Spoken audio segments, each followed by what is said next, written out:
কম বেশি প্রতিটা মেয়েই কিন্তু তার বাবা মার কাছে সবসময় প্রয়োজনে হোক আর কোনো কাজে হোক যে কোনো কারণেই তার বাবা মার কাছে কিন্তু আবদার করেই থাকে।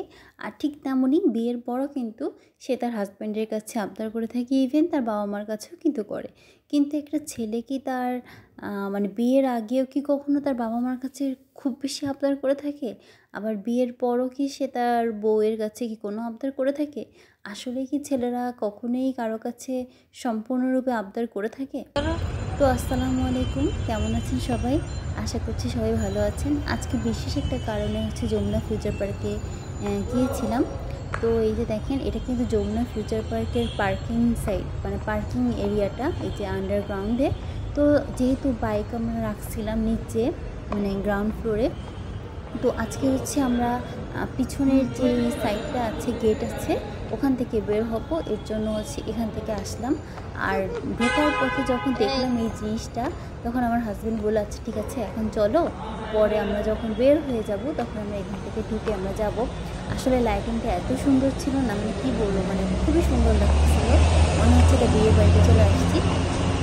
আর আর এটা এত নিচু, মানে মনে হচ্ছে কি আমি কোনো পাহাড়ে থেকে নামতেছি, আর ওঠার সময় কিন্তু মনে হচ্ছিলো যেহেতু পাহাড়ে উঠতেছি এমন একটা। আর এই যে দেখেন এই গাড়িগুলো দেখছেন, মানে কেমন না অন্যরকম।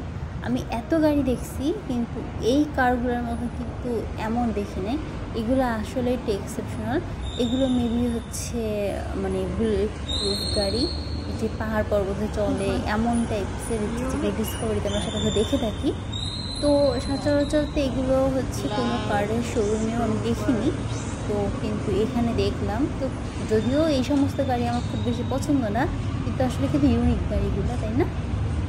তো আমার তো খুব ভালো লাগছে, মানে দেখতে খুব ভালো লাগছে, কিন্তু আমার কাছে মনে হচ্ছে কি এগুলো অরিজিনাল থেকে মনে হচ্ছে একটু মানে খেলনা গাড়ি দেখছে বেশি। তো এই যে আজকে আমরা বোমার্স ক্যাফেতে এসেছিলাম, এটা যমুনা ফিউচার পার্কের পিছনে।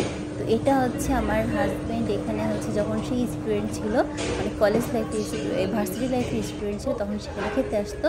তো এর জন্য সে আমাকে আজকে নিয়ে আসলো। এখানকার খাবারগুলো কিন্তু খুবই মজা।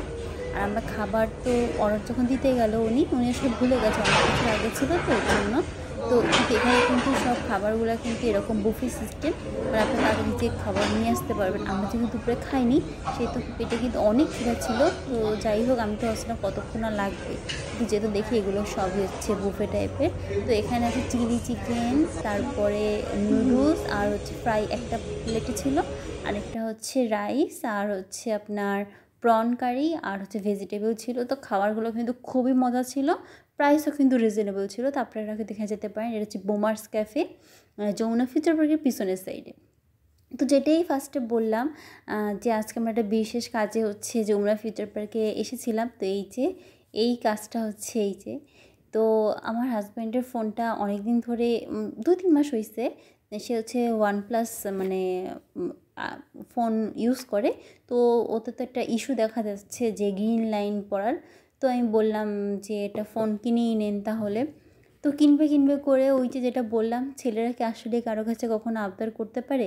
তো আমি যখন বললাম যে আপনি এটা ভালো দেখে একটা ফোন কিনেন, তো বলল মানে এই ফোনের এটা আমরা কিনেছি 14 Pro Max। তো আমি যখন বললাম মানে এটা তার প্রায় 1 মাসের স্যালারির সমান, তার থেকে বেশি, কম বেশি হতে পারে এরকম।